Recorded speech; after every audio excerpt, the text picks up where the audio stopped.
Hello, I'm Leigh Gooden. I'd like to welcome you to Marketforce's FATCA webinar, hosted in association with Trillium Software. FATCA, the Foreign Account Tax Compliance Act, is a piece of US legislation which aims to crack down on tax evasion by US citizens and companies who invest outside the US. It vastly extends the reach of the United States Internal Revenue Service by obliging most non-US financial institutions to either collect and share additional data concerning their clients or face a punitive 30% withholding tax. Now, the final regulations won't come out until later this year, but firms are having to conduct impact assessments and amend their operations now in order to stand a chance of meeting the deadlines. Now, one of the most significant operational challenges faced by so-called foreign financial institutions, or FFIs, lies in collecting the additional data that the IRS requires. And that's what we're going to be talking about today.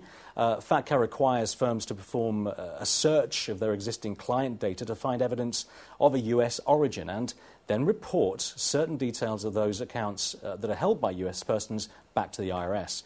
They'll also need to recontact clients for whom they hold insufficient data and ensure that they're collecting the right data from new clients from the outset. Now, all this means a lot of additional work for firms and some tricky issues to resolve. So over the next hour, we'll be discussing what firms should do now to meet the FATCA data challenge and how they can tackle some of the problems that arise from that. But before we get started, let's meet our panellists today. First of all, Leigh Etienne. Hello, Leigh. Good afternoon.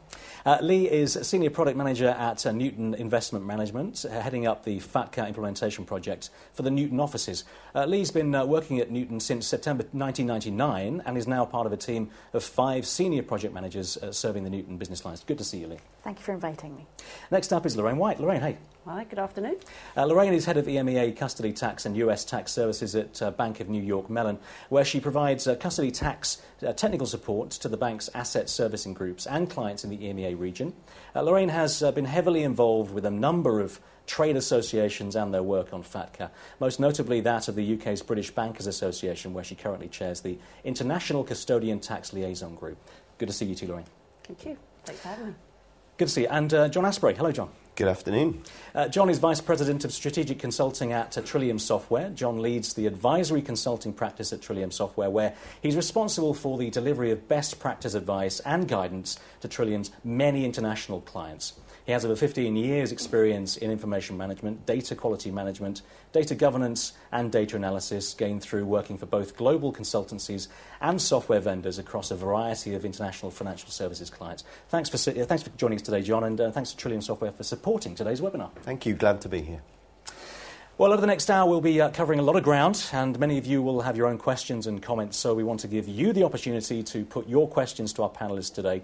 Send in your questions throughout the webinar, either using the Twitter hashtag FATCAwebinar, all one word, or question section on our webpage. We'll try to get round to as many of them as we can towards the end of the discussion. Also, we'll be conducting a couple of short polls a bit later on. The poll questions will appear on a slide on the right-hand side of your screen. So we'll announce the results during the webinar today. First of all, let's kick off with a question to everybody. Let's start with Leigh. What's the key challenge that FATCA represents in your sector? I think for us, we're trying to implement a US piece of legislation, regulation, in a non-US environment. A lot of the language in the FATCA regs is very US specific. So we've got quite a bit of work to do to try and figure out how to apply that to our clients, our client types. There are over 41 FATCA entity types that don't strictly match what we have in the UK. So we've got quite a bit of work to do to figure out who we are, who our clients are before we even start. And obviously we're working to a moving target here. It's still draft regs, the timelines aren't moving, there are a lot of reserved areas that no one really knows how they're going to be dealt with. And obviously there's the QI regime that exists at the moment that's still very unclear how the two are going to either coexist or replace each other. With new regulations and legislation of this gravity, there's always a lead-up time, isn't there, Lorraine? Questions need to be answered, though, for FFIs here, don't they? Mm-hmm, definitely. I think if you're an FFI in the UK, you're going to be looking at what you need to do. You're obviously going to be sitting on the sidelines. Most people may or may not be familiar with some of the work that the UK government are doing as a FATCA partner country. the intergovernmental agreements can change some of the things that I think Leigh's mentioned. So the devil will be in the detail, and we're kind of, I think the whole industry is really waiting to see, 1, intergovernmental agreements, 2, final regulations. And John, of course, we are here in the UK today, but actually around the world, clients that you're dealing with, the information, the understanding of FATCA is important. Also, the way that systems work within your company need to be there. You can't wait for the regs in some ways. Absolutely, and I think from the clients we deal with, you've got the situation of the fact that the dates are somewhat fixed in the regulations, but there's not a lot of clarity yet in terms of exactly what the final regulations will be. And so I think the challenge for many of the clients I'm working with is sizing the implementation effort, so being operational with FATCA. How much work is that going to take? Can we work backwards from the deadline, and therefore how much resource do we need to get us over the line? And do you think attitudes have changed towards FATCA since they were introduced and announced in 2010, even among clients perhaps who haven't yet become ready? I think there's been a lot of waiting. I also think it differs based on the size and scale of the organisation. So I think the large global firms know that they have a complex environment, they have clients across many geographies, and they know it's going to impact them. Therefore, they can start to prepare, because I don't think that effort's going to be wasted. But, you may have smaller asset managers or private wealth companies where, because the regs aren't finalised, they don't want to spend a lot of effort today for it to be in the wrong direction. Therefore, I think there's waiting, depending on the size and scale of the firm, that the attitude is somewhat different. Well, the 388-page draft report, the draft regulations, came out in February the 8th. Where do you think they've left us in the understanding of FATCA? Do you welcome the draft regulations, first of all? Do you think that they've helped? Well, you always welcome some more clarity on what was the proposed regs, but ultimately they're still draft regulations. I mean, they did give us some idea of what would be in the final regs, which is welcome.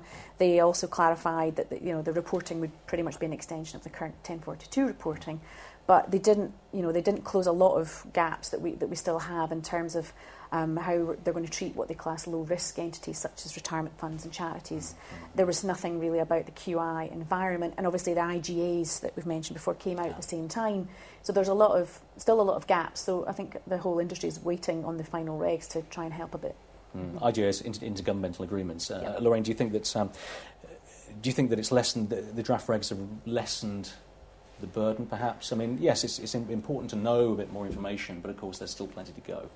Yeah, I think there's 2 really key points actually that kind of draw on what Leigh and John have said. But the draft regs came out. The joint statement was issued at the same time, and I think a lot of organisations actually said, "Oh, great, FATCA's gone away. I'm not going to have to worry about this anymore." And that worries me from an institution perspective, because we're a large organisation, the global reach, and we likely will have customers sitting out there going, well, I don't have to worry about this, do I? And in fact, they do say that some of the systems that are in place right now can be built upon rather than just throwing everything out. Yeah. But does that make it easier, or does that... Again, to some extent. So I think there's the conundrum of, well, FATCA's gone away, I don't need to worry about it. And then there's the conundrum of, well, I'm a QI, I need to look at what I need to change in my systems to align them with FATCA, because FATCA sits on top of the QI regime effectively. It goes beyond treaty access, it's asking more questions, so you will need to change things. So have the regulations lessened the burden? Really depends on the line of business you're in. QIs, I don't think it has actually, I think it's made it a lot harder. For just an FFI, maybe that you're operating out of a FATCA partner country, you really need to see what the IGAs are going to say to kind of work that out. It probably has made things a little bit easier for you. So I think there's a mix. But of course, with here with France, Germany, Italy, Spain and the UK signing the IGAs, of course, we don't work in isolation. And of course, the question will be how the FFIs are affected in these jurisdictions, particularly with a new set of countries coming on board. And that's an important issue, isn't it, Lorraine? I think so, because I think it's helpful. I think the IGAs are really helpful because effectively you will possibly not have to look at the regulations, because if you are just an FFI, so we'll forget about, I keep looking at Leigh, forget about the QIs for a second, and I have lots of sympathy with them, but I think if you are an FFI, and you're in a FATCA partner country, you don't necessarily have to worry as much about the 388 pages of the draft regulations and whatever the final regs, how many pages that ends up becoming. You'll be working under your local government legislation. So that's helpful, I think. So you haven't kind of got to suddenly become very familiar with US tax terms, US tax law. I think if you are a QI, obviously you will have people performing QI tasks in your organisations at the moment. So most of the FATCA terms and references won't be too alien. So they'll be kind of workable. Of course, IGAs, they need to be more encompassing. We have the 5 countries at the moment. I think it needs to expand. There are rumours that there are more countries looking to sign up, which will make things a lot easier.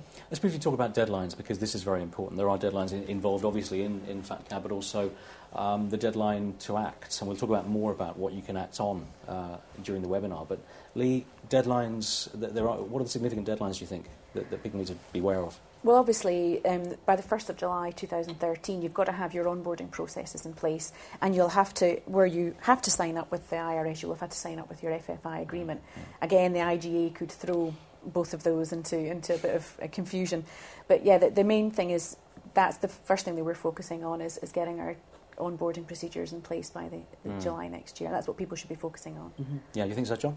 I do, and I think focusing on both points that have just been made, regardless of how the regulations shape and how the intergovernmental agreements influence it, I think it's fair to say that financial firms are still going to have to tag the clients that are in scope for FATCA, both individuals and entities, and classify them appropriately and potentially contact them and collect additional information.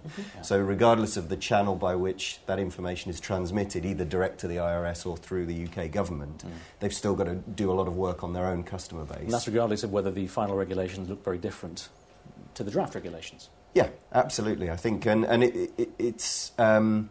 it's certainly an element of understanding the scope and impact from a data perspective, because as again, we've talked about interpreting the regulations, but this is going to be an operational process. This is going to be part of the way banks are going to have to do business. So they've got to work it into their day-to-day business as usual, of taking on new customers, making sure they go through the appropriate processes. So it's not just data, it's data driving a work process that's going to be a different way of working. I think it's important that people don't see this as a tax project. This is a data project. This is an onboarding, ongoing monitoring project that happens to be driven by a piece of tax regulation. It's not a tax project. It affects everyone. Yeah. Okay, well, let's discuss some of the challenges related to data gathering and remediation in a bit more detail now. Before we turn back to the panel, I'd like to run a quick live poll by you.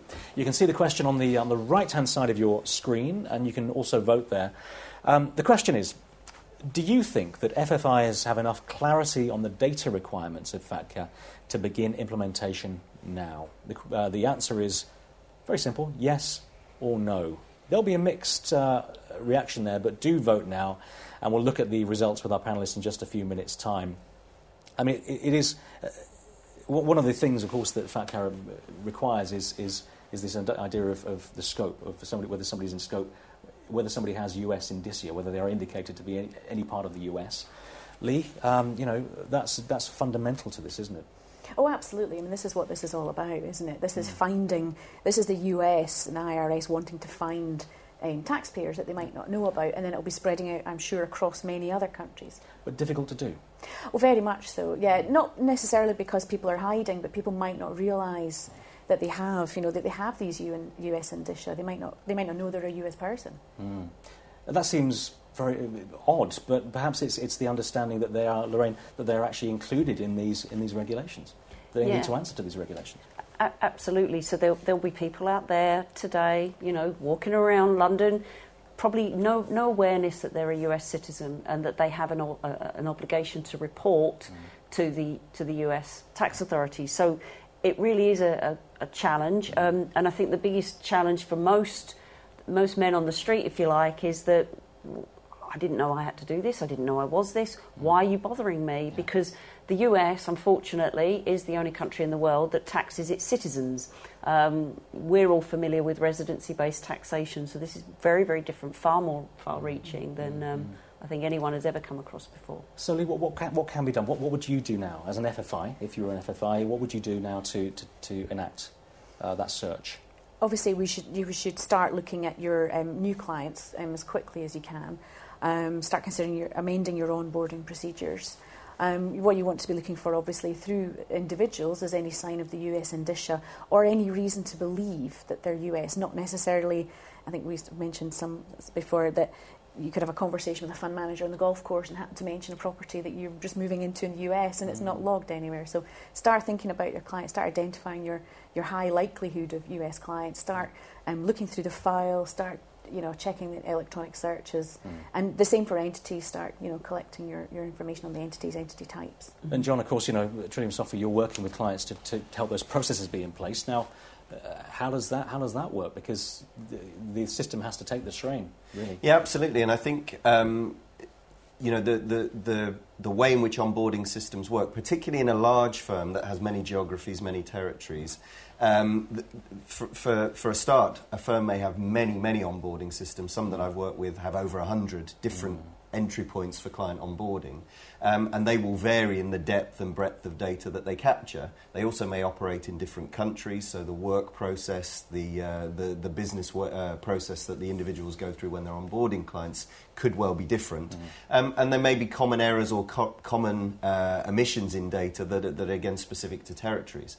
So I think by understanding the data that you capture through those various onboarding channels will help you inform how do we have to change our working practices. For example, it may be that you have an operation in Jersey, let's say, where the data you capture is rigorous and complete and everything looks good, you just need to make a few tweaks.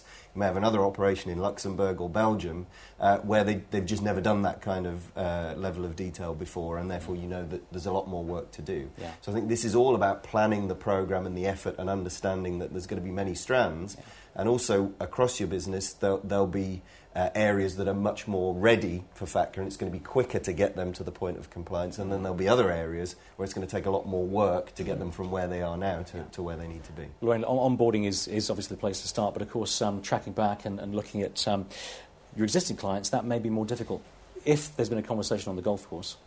Very difficult to log that, actually. Totally. How can you have control and oversight? And I think that was one of the controversial points in the draft regulations, the Chief Compliance Officer sign-off. Organisationally, how do you identify that person who actually wants to sign up to do something like that is going to be a challenge when we talked about the different business lines and how you operate. I think the key thing as well that keeps striking me is, Leigh mentioned this it's driven by tax, but it's not a tax project. Your tax people probably aren't the right ones to be leading this. They'll be consulting with you on it because they'll understand some of the language. Yeah. But you actually probably will need to align the two processes, which where currently perhaps some organisations won't do today. So I think that's very, very key.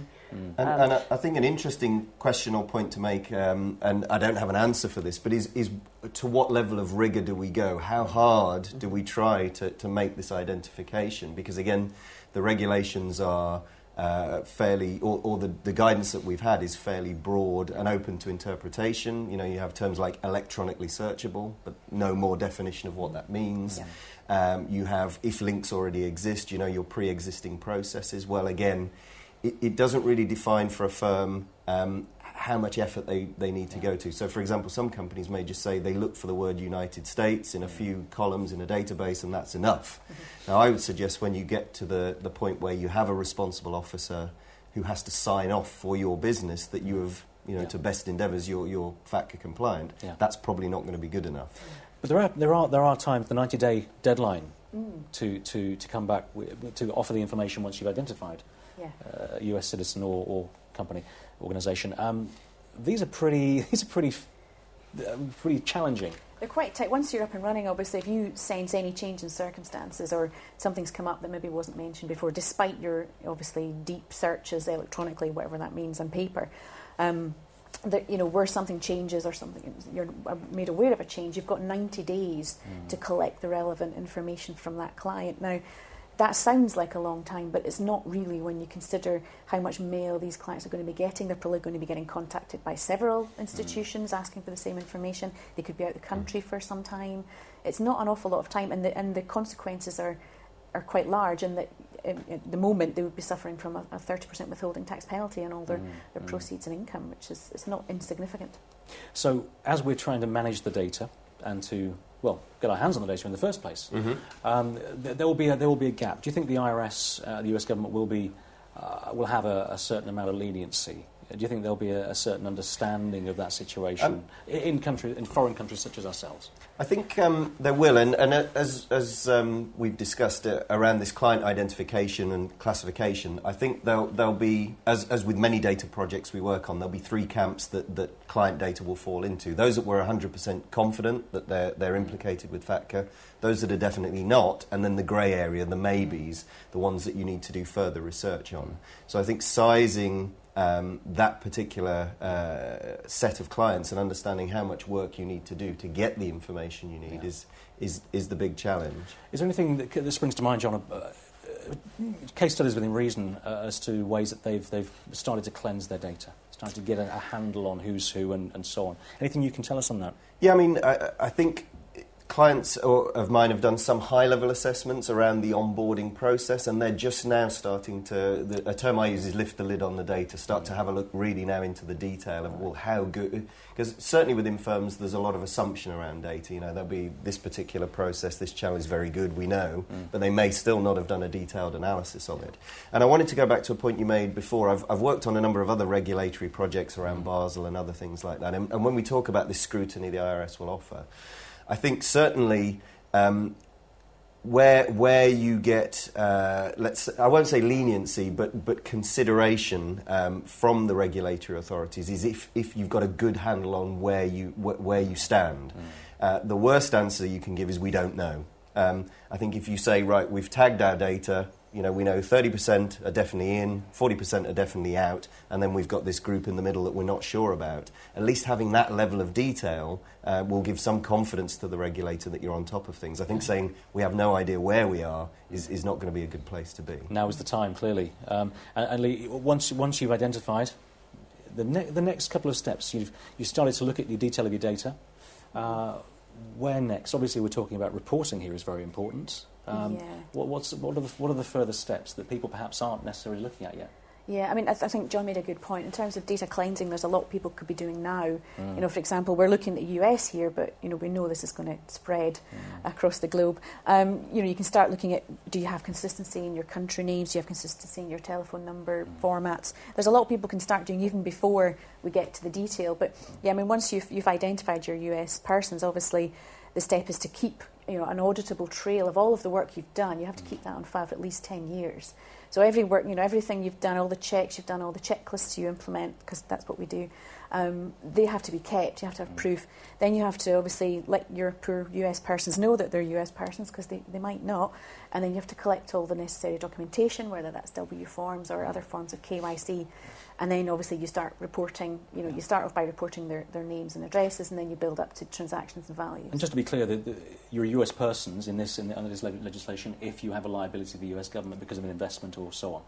If you have a financial account and you have any of the indicia that return a positive result, because obviously you could have a US passport, which is a very strong indicia of a US person, but you could have subsequently reneged your citizenship. Yeah. So a yes on the indicia doesn't mean you found a US person. But then conversely, a lot of no's on the US indicia doesn't mean you've not found one either. You know, there's a lot of soft information and opinions and, you know, and history of the client. This is where KYC is going to be vital. And Lorraine, bringing together the data, perhaps in disparate systems, if you have different divisions, obviously, of your company, as an FFI, or perhaps you work with an intermediary. You know, bringing all that stuff together is going to be very important under time pressure, isn't it? Yep, definitely. Any ideas how you can achieve that? And John as well, actually. But how can you bring that data together? Well, John's waiting in the wings, so let's go straight to it. I can sense that, but yeah, go on. Yeah. Well, I think it's about defining the process by which you're going to deal with this, because it really is. I mean, data is the driver, but it's really a workflow. It's how you're going to capture the information you need and go through the proper client process. So I've seen a number of approaches. Some clients are looking to affect their onboarding process directly at point of entry.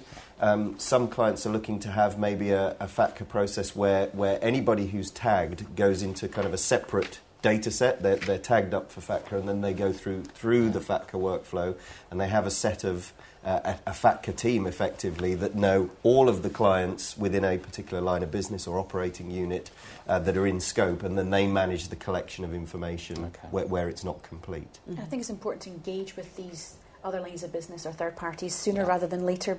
You don't want the assumption that the other one's going to do it for you, and conversely, you don't want both to be contacting the client for the same thing. Yeah, so it's all about absolutely. engaging and working closely together. And I think that's where industry faces a huge challenge, because primarily I think about funds right now, and that's, again, the man on the street. We're probably all investing in different funds. We could be investing in a Newton fund. Newton has has a business line up through somewhere else. The transfer agency functionality has been outsourced. The transfer agent contacts your client. The fund manager's doing some contacting with clients. Clients, granny on the street probably has these assets, doesn't even realise the impact and all the work that's going on behind the scenes. Multiple letters asking, am I a US person? I'd be going, what on earth are you doing? And how you manage and bring all that together and ensure, I think, consistent messaging to your customer base as a consequence, I think is really key. Really important. Let's just look at the results of the poll. Thanks for sending in your votes. Here's a reminder of the question we asked just a few minutes ago. Do you think that FFIs have enough clarity on the data requirements of FATCA to begin implementation now? Yes and no. The yeses have 26%. We do have enough clarity. The noes have 74%. We don't have enough clarity. So at least there's that much understanding that perhaps we need to know exactly what's going on before we can really step forward. Who thinks what on that? Do you think is that expected? I definitely expected the yeses to be lower. Yeah. They're probably higher than I thought. I think there's enough for people to start planning, but I would be worried if people were implementing things now based on the draft regs and the lack of clarity that we've got. But yeah, if people are comfortable, then fine. Good luck. There is a tortoise and hare argument here, isn't there? How far ahead do you go, Lorraine? I agree with Leigh. I did expect the yeses to be quite low, but I think there's two ways of approaching this, and I certainly know organisationally this is what we've done. Looking at your individuals, siloing your individuals, start dealing with that. You can do that, pretty much most of that work now. It's when you get to your entities and how you classify them. There are 40 plus, I think there's a mixed number, everyone comes up with a different number. There's 40 plus different types of entity under FATCA. When the intergovernmental agreements come out, there could be carve-outs in those, which would then say, well, actually, of those 40 entities, I now need to subcategorise by residency country of the entity, because I might get a different answer. And it becomes a real challenge. So I think the entity type classification, we definitely don't know enough yet. John, what would you say to FFIs, other organisations who haven't really yet begun FATCA implementation? And clearly, if you're in the 26%, perhaps you think it's slightly additionally secure. Yes. Where in fact you need to know more. I certainly think, as a best practice from all data projects, I think baselining the state of where you are today is always, what we would advise to do, whatever the programme is. Understanding the raw ingredients you're going to have to deal with, because that will inform the whole programme plan, and project plan going forward and resourcing, and also how much pressure you're going to be under, because as we know today, or as we understand today, the deadlines are relatively fixed.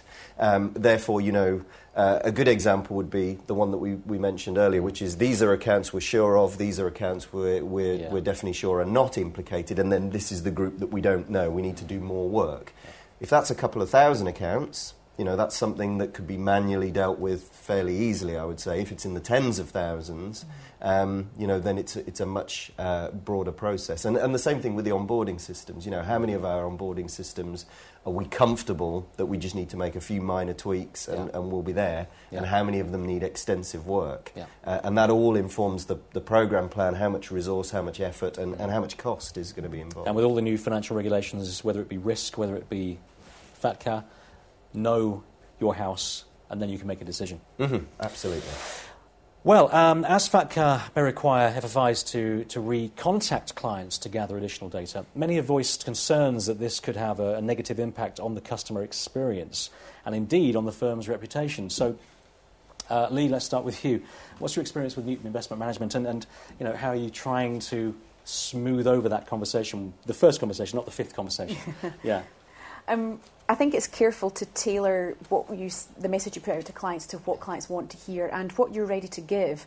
I think it's important to not rush out and start having seminars and offering information when it's still a little bit half-baked. We don't really know what the final regs are going to give us, and you don't want to go out and look a bit silly that you don't really know what you're doing. Well, if you're overreaching and saying this is what's going to happen, I bet. Yes, yeah. If there's too many question marks, people don't pay attention, and then you'll have to tell them all again, once it is all firmed up. So I think it's important to make sure that your teams, especially your client-facing teams, are aware of what's going on, that your plans are in place. And I think it's important to not start trying to help your clients to avoid FATCA, because then you'll be in a lot of trouble. Yeah, it's a very serious bit of legislation. Yes. Yeah. Lorraine, there is an issue here of recalcitrant account holders, people who don't really want to give over the information. With our 90-day deadline from identifying to the information having to be sent to the IRS, how could recalcitrant account holders have an impact? I mean, because there'll be a lot more effort to chase these people up, possibly, if they exist. Yeah, absolutely. I think you're stuck between a rock and a hard place. So we know, I guess, first and foremost, recalcitrant account holder, you have to either withhold or report on them. Well, you can't report on them, you have to withhold on them. I think we know in many countries around the globe you weren't able to do either of those things without either a waiver from your customer or legislation in your home country that enables you to report somebody. So can you then withhold another country's tax? Probably not. We know here in the UK we can't. So institutions, UK institutions, and actually the 5 that have signed up as FATCA partner countries all have this same problem. So that's why the intergovernmental agreements were born. So what do you do with a recalcitrant account holder? You've got to hope that the IGAs help you resolve that. If you're in a country where you have data privacy issues still and you still have withholding issues, you can't do anything right now. And you may even have legislation in that country that says you can't actually close the account either. And then there's the whole question about your new customer that won't give you information to enable you them to verify their FATCA status. So, would you like to see local loopholes being closed, or do you think that the final regulations have to do that for everybody? What do you think? What would you prefer? I mean, if there was a preference, what would you think the preference would be? Well, I'd rather not say, actually. Right, I think we probably all want FATCA, but I think how the US can actually change another country's tax laws, I think, is nigh on impossible. So the answer has been through the intergovernmental agreements, and I think the US very, very quickly realised they had a huge problem. They had a piece of statute that in many other countries was just not workable. So I think the only solution is an expansion of the intergovernmental agreement as standardised as one could possibly hope for, because too many variations on those IGAs will just make for huge complexity for the QIs. And then, so from my Bank of New York Mellon world, as a US withholding agent, it's a monumental task to try and identify and classify all these entities. So disparate IGAs, not good, but a solution needed to be made to enable institutions to comply with FATCA or fall foul of their local laws. We've certainly talked about onboarding so far, but how do your customers need to sort of alter their onboarding procedures in order to accommodate this, particularly in terms of client behaviour? This is really important.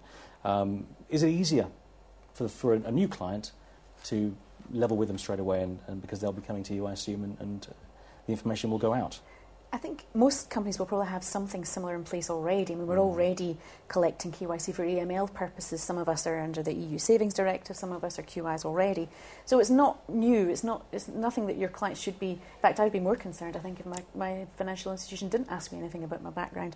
I think the key thing is, although we don't have to have onboarding in place until next July, I think the sooner you can get that done, the earlier you can draw a line in the sand, and then the smaller your pre-existing account base would be. Your back book becomes narrower if you're taking on a lot of new business. And it shouldn't be a huge amount of work or tweaks into existing onboarding systems based on what I'm assuming they don't change the indicia again. Obviously, they change them between the proposed and the draft. So. Well, that's the expert, John. Is it easier to draw that line in the sand, as Leigh says, and update your system so they do? Every new client, potential client, is asked.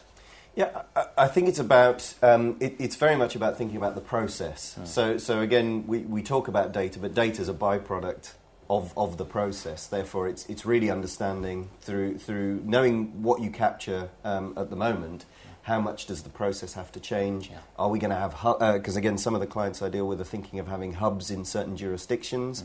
So they may have one in Switzerland, they may have one in the UK, they may have to have one in Jersey to make sure that the data stays within that jurisdiction. So it's really about understanding operationally how we're going to manage the process of being FATCA compliant. And as I say, if you're a large, complicated firm with a lot of entities and a lot of jurisdictions, then actually that process, it's multiplied and also, the multiple means that people may be contacted in different ways multiple times, and that's the means to avoid. I think that's a challenge, because there's wording within the draft regulations that almost says, rely on what you currently have in place, and also there's an attitude within clients that says, because this is a burden rather than a benefit, we'll do the minimum we can to get us over the line.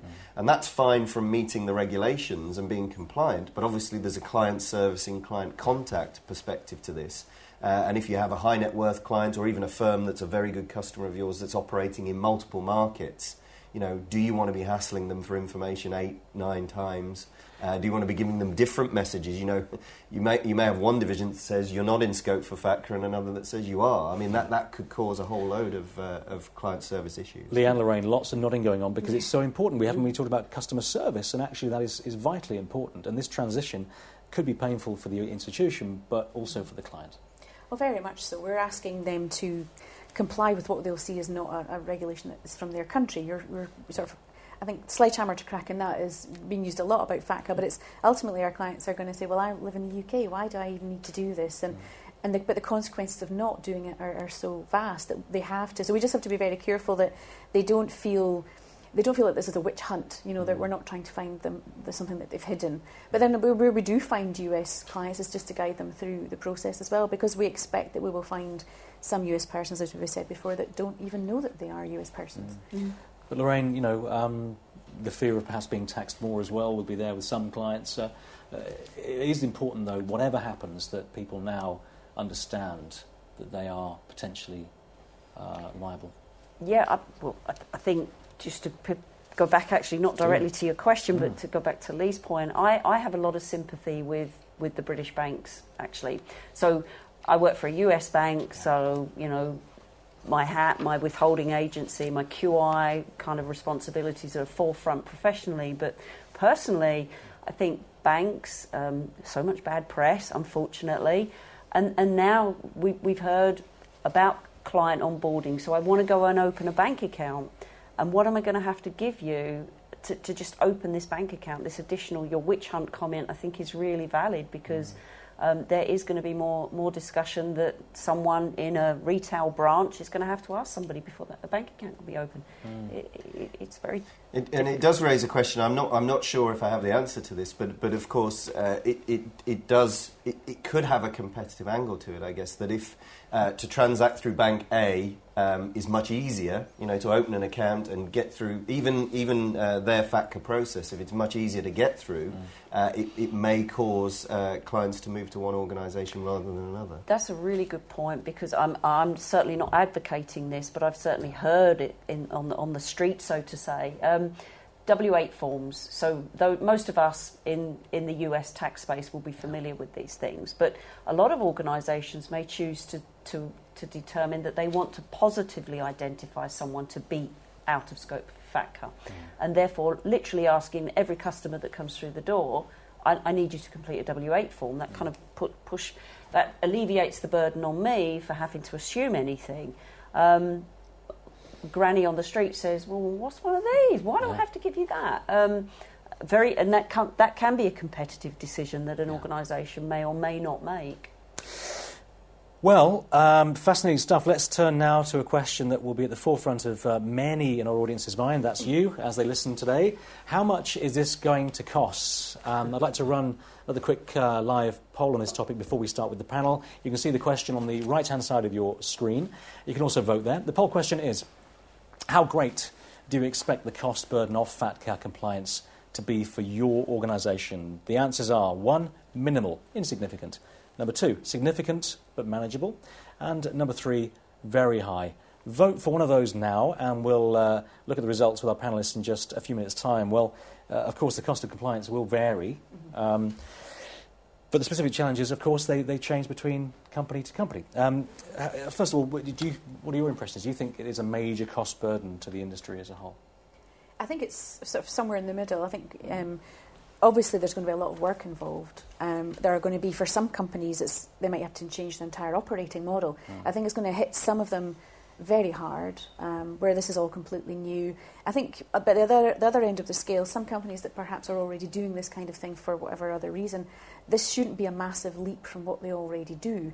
I go back to, if you're a QI, you already report, you already collect a lot of this information, you're already withholding agents. So I think it will be a very, very, and I think hopefully the poll will reflect that there can be some companies that this won't be a huge amount for, but there'll be other companies that this is hugely fundamental. With the swathes of new regulations and again, things like Solvency II and so on, it's important to know your house. And is it going to be a further burden, do you think, Lorraine? Do you think there's a lot more that needs to be done by declaring US citizenship or liability?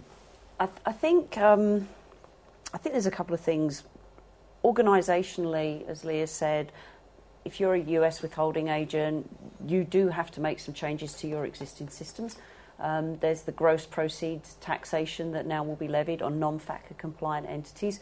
So that's kind of a huge system shift, actually. So that has actually cost the US institutions, or will cost US institutions, quite a lot. Let's switch this to an FFI who isn't a QI, who's suddenly going to have to build a withholding tax model for non-FATCA compliant, which may be a very small piece of the business. The cost of doing that could be, well, it will be disproportionate to the objectives of FATCA, I think, and a lot of lobbying was done around that. But it still sits there as a concern for organisations, I think. If you're not in a FATCA partner country, you've definitely got some worries around that. How much do you think this will come from the data challenge, the processes and systems that people need to really introduce? I think there's a significant amount there because it will be, as you say, modifying onboarding processes and how much change do we have to implement, how much coding do we have to do, and you know, I don't want to get into technology in too much detail, but many banks operate still for some of their systems mainframe-based environments, which are costly to maintain and very costly to change if you have to make significant change. So there could be that technology element to it. I also think there's a resourcing issue here. So do we need additional resourcing, particularly to deal with the back book? So again, if we've identified 100,000, maybe even 1 million accounts that need some investigation, how are we going to do that? Can we even do it ourselves? Do we need to outsource it to a third party to manage it on our behalf? That's all going to introduce cost that may not be currently budgeted for as well. Absolutely. Well, let's look at the results of the second poll. Thanks for sending your answers in. Here's a reminder of the question we asked just a few minutes ago. The question was, how great do you expect the cost burden of FATCA compliance to be for your organisation? We've had our panel's comments right now, but the results are minimal impact, 41%. It's interesting. Significant but manageable, 53%, and very high, 6%. So, look, actually, minimal. That's interesting, isn't it, Leigh? I mean, would you expect that higher figure saying it won't really affect us too badly? Not really, no. I mean, as I said, there are some, and as Lorraine touched on, there are some companies that this will... although it'll be less than others, it's still a lot. I would expect it more in the number 2, number 3, to be honest. And I think even... You would err on the side of caution. If you're starting out, you would assume worst case scenario and set aside a lot of money until you know that what your scope is and how many clients you have in or out of scope. Lorraine, what do you think? I'm horrified, actually, if I'm perfectly honest. I'm actually quite scared because that tells me the FATCA message still hasn't got through. I think it resonates with my earlier comment. A lot of people thought FATCA had gone away. It hasn't. It's here. So I'm actually, heart palpitations, because at the end of the day, as a withholding agent, we're going to be lumbered with lots of problems as a consequence of people not being fully up to speed and ready for FATCA. So pass on this on-demand link and watch this again, just in case you missed it. Yeah, absolutely. John, again, a similar reaction? Yeah, I would say I know that there are certain profiles of organisations that, again, have yet to react. I think the larger, complex organisations know there's going to be some element of change, so they've mobilised, they've taken good counsel, and you know, they're moving towards it. I think there's a whole mid-tier of smaller to mid-size organisations that are waiting on the sidelines. And my interesting question back to that 41% would be, is that minimal answer from a position of certainty? You know, how confident are you? Do you know? Have you costed it? Which would be wonderful, wouldn't it? And do you know that there's no cost? Yeah. Or is it assumed that based on what you know, you don't think it's going to cost you very much? I think it comes back to the point, isn't it? Putting your house in order and understanding. Yeah, if that answer came back good, I'd be a bit more relaxed right now. Yes. You've worried you now. Yeah, I have. We hope it's for the better. Yes, indeed. Well, it's so far been very detailed discussion, and we hope you've found the insights from our panel really helpful. Many of you will be based in different locations around the world, and we'd like you to share your comments now and experiences with us as we spend the last 15 minutes answering your questions. So throughout the webinar, we've been asking you to send in your questions and comments, both on the webpage and also through Twitter using the hashtag FATCAwebinar. You can still do that. Let's now have a look at these and get our panellists' thoughts and comments. Let's go to the laptop straight away. I've got a screen here with ready questions from many people. This is from Amanda Bayliss. There's a belief that the IGA will completely replace the IRS regulations. Is this the understanding of the panel? Lorraine, the IGA would replace the regulations? Is it not part of it?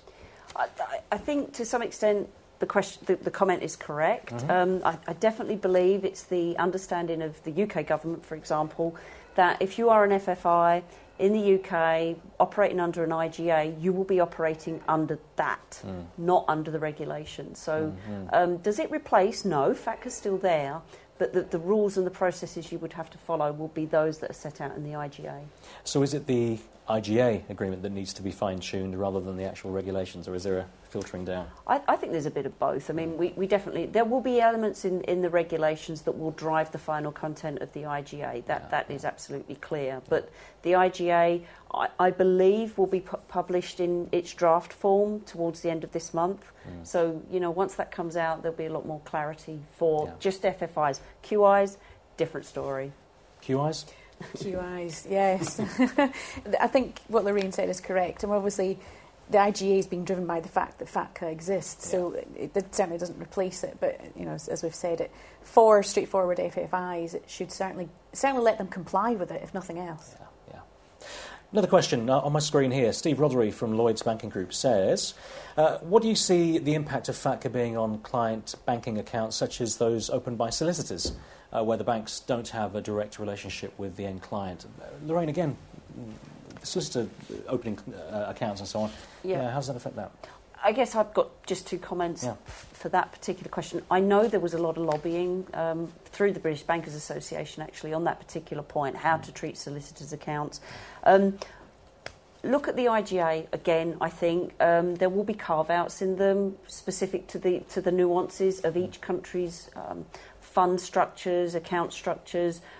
One would hope that that particular point has been addressed. If it hasn't, comment on it when the draft IGAs are published. Absolutely. Another question. This is from Phidias Fidia. I hope that's correct. Phidias Fidia. Good to hear from you. Who should be the owner of the project and the person to sign off, to the best knowledge and experience of the panel so far? Interesting. There is who is it? Which sector signs off? Is it a group? Is it an individual? So on. John, what do you think about that? I think from the experience that I've had in the clients I'm working with, the programs are being driven out of tax. But I mean, this is very much a compliance environment that you're going to be working in. So there's a whole element of audit and control and assurance and understanding how those things work. So I think, you know, you've got to have an individual and a team that is used to assuring processes and making sure that you know, all the proper controls and proper approaches are in place. So it could be the compliance organisation, but the interesting thing there is that there is a big technology and process element to this. So who's going to make sure that the technical process is correct and that the design's right and the things are working as they should? Process. You mentioned process so many times. It's an all-in. It encompasses every element, really, doesn't it? The understanding of your business. Leigh, what do you think? Looking at this, I think it's it obviously is a tax project, but as we've said before, it's not only a tax project. I think it's important to have the buy-in from obviously your chief compliance officer or your compliance function. Also in your chief operating officer, because it impacts so many of your operational areas. And as John said, you want to make sure you've got your technology resources engaged, because whatever you're doing, you're going to have to make development changes, whether it's bringing in a whole new system to cope with it or to rationalise the systems you have. I think you've got to engage across the spectrum to make sure you've got buy-in at all of those levels. So, Phileas, the short answer is no one person. Everyone. Graham Roberts from AXA Wealth says, given the pressures of RDR and other regulatory change, do you really think that the UK businesses will be fully up to speed in time for the implementation of FATCA? The deadlines we've referred to, but with everything else that's going on at the moment, is it even possible to be up to date? It's a question that nobody would want to answer because, of course, that's what we're working towards. John, working with clients, what do you feel? Well, I do think there's a lot of anticipation of the final regulations coming through and details on these IGA frameworks, the intergovernmental agreements. And I think I certainly see and anticipate a lot of activity in the final quarter of the year, from September onwards. I think hopefully we'll know where we stand by then, and at least we'll have something concrete to work towards. And obviously for those that are ahead, they can press on in the direction they're going. But for those maybe who anticipated it wouldn't be such a big deal for them, and now it's obvious that it is more work, I think they're going to have to mobilise pretty quickly to get to where they need to be. Yeah, Lorraine? I'm thinking about the 46% there. So, I can't comment to some extent. Will businesses be ready? I think the answer is they have to be. Find a way to be so. Yeah. It's a non-movable deadline. At the moment, I know that there has been some pressure in Washington to try and give people some leeway and some delays, but whether they do or don't, I don't know. But we have to assume that they won't. Yeah. So, people really they just have to be ready for it, and they have to be starting to plan their resources now and going to their project sponsors to make sure that they've got the financing and the resources to be able to meet those deadlines. That is the question. It must be a matter of resources and finance, because in this question from Graham, was the context, the climate we're in, all that other resource that's going to other areas. It's just a case of having to be ready and take this as seriously as you take other issues, I assume. Yeah, and I think there's another thing. A FATCA expert. I don't think there is any one such person that is a FATCA expert. They could potentially sign off on the project otherwise, couldn't they? Yeah, some of the advisors out there might not like me right now, but there isn't, because it's just so new, it's groundbreaking, it's very different, it's a moving target. So when you're looking at resources, what you really need to know is that you've got resources internally that actually understand your business operating model, that can pull all those strands together. You'll need advice probably to make some of the... interpret some of the definitions in the regs or the IGAs, but really internally resourcing up is probably your best answer as well. Okay, another question to my laptop here, and this is from Stephen Ryan at Santander. The question is, how much reliance can FFIs have on third parties for onboarding and KYC procedures? We talked a little bit about sort of outsourcing and so on earlier on, but how much can you farm out some of this work? It's possible, but I assume it'll cost, and it'll also they need to have a real understanding of your organisation. Absolutely. There's a couple of points there. I think absolutely understanding which elements of this can be outsourced. So some of it may be purely a resource power, the amount of people we have to deliver the task, and certain things you can ramp up if you need development, if you need certain things. But I think understanding, as we talked about before, how the business operates and how we can blend FATCA into what we do on a day-to-day basis can only really be done by people who know the firm very well and understand how you operate. And I think there's 2 points. So I'd be curious and can't ask the person who's asked the question, but I think there's the outsourcing because you want to outsource, but there's also the role of reliance on third party with AML and KYC. Some of us would be very familiar with if you're a fund manager. You own responsibility for FATCA compliance, but you will be using a transfer agent today. Transfer agent probably doesn't do the AML and KYC. That's all done through a distributor chain, independent financial advisors. There's a whole heap of issues around some of that stuff that need to be looked at. I'm going to sound like a broken record. IGAs, one would hope, are going to help institutions in the UK understand what they can and can't do. I'm hopeful that there'll be some tighter regulation or some guidance that'll be issued by, for example, the financial services authorities on that particular point, which I think is slightly different to the point that John's addressing. So there's two issues there. I think I'd like to add to that ultimately the position, I guess, is going to be for the responsible officer is going to sign off. Because if that's the point at which the report is issued, either direct to the HMRC or to the IRS, you're signing off that you're confident and comfortable that what's in that report is accurate. Therefore, if you're getting some of that information from a third party, you have to have comfort yourself that what you're getting is right. So maybe you have to put some extra checks around that to ensure you're getting the level of information you need. Question to the screen here. Rhonda Callender, who's a compliance officer based in Barbados. How significant will the overlap between QI and FATCA reporting be, or is there really going to be an overlap at all? Well, Leigh. I think I've mentioned QI several times, so I'm a broken record on that one. No, it's important. That's why I came to you, though, We, obviously at the moment you're reporting under Chapter 3 for QI, Chapter 4 for FATCA, and there are some similarities, but there also are some differences, and obviously the FATCA is... if you're to, again, err on the side of caution, which is always a safe thing to do in dealing with the IRS, is to go to the level of detail, the most level of detail between the two. But it's as I've said before, it's still very vague, it's still very unclear, and we're hoping that is something that we'll get out of the final regs. Let's ask one final question. We have just a couple of minutes left before we have to tie up. This is from... Nigel 1273. Sorry, I don't have your surname. What does the panel think of companies that choose to remove positively identified US clients? Is that something you've witnessed? We haven't, but I would have thought they're the ones that you don't have to worry about. So, take it by remove, he means terminate their agreements. I would say that they're the ones for FATCA. This is where a popular misconception is that you see it as involving as a US client tax problem. Our US clients are fine. We know about them. We're already reporting on them. We're already withholding as appropriate on them. It's the ones. It's the other however many % of your non. So I think carving out your US and offboarding won't make an awful lot of difference to what you have to do. It's the other ones you still have to go through. That's right. We've talked about the middle ground, haven't we? People you're not sure about. And there's two elements to this, I guess. There's the private high-worth individuals that may be trying to obviously mask their earnings, and that is one area where a firm may say, we don't want to open expat accounts or to that degree.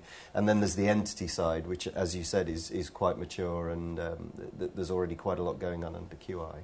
If you're already reporting them to the US and it's the IRS, I wouldn't have thought they would be a huge issue. The whole point is IRS trying to find the ones that don't report. That's right. That's the purpose, isn't it? Well, I really hope you've enjoyed the past hour and that it's provided some useful take-home advice to help you in preparing for FATCA compliance. Thank you for responding to our poll questions and for sending in some of your own. Our apologies we didn't have a chance to answer them all today. As we've heard over the last hour, FATCA poses a challenge for financial firms which is unprecedented in its scope and complexity. There's clearly a lot of work still to be done by the IRS, national tax authorities and, of course, FFIs themselves in order to make sure that FATCA can be implemented in a way which causes minimum disruption to an already troubled global financial sector. Well, we hope you'll be able to join us at one of Marketforce's upcoming events that will look at some of these challenges in a bit more detail. We're running a training course on understanding and implementing FATCA on the 26th and 27th of September 2012, that's this year in London, and a one-day conference at the end of November. You can find out more on our website, which is www.marketforce.eu.com. Many thanks to our panel today for taking part and to Trillium Software for supporting the webinar. And, of course, thanks to you for watching and sending in your valued comments and questions. We hope to see you next time. Take care till then. All the best.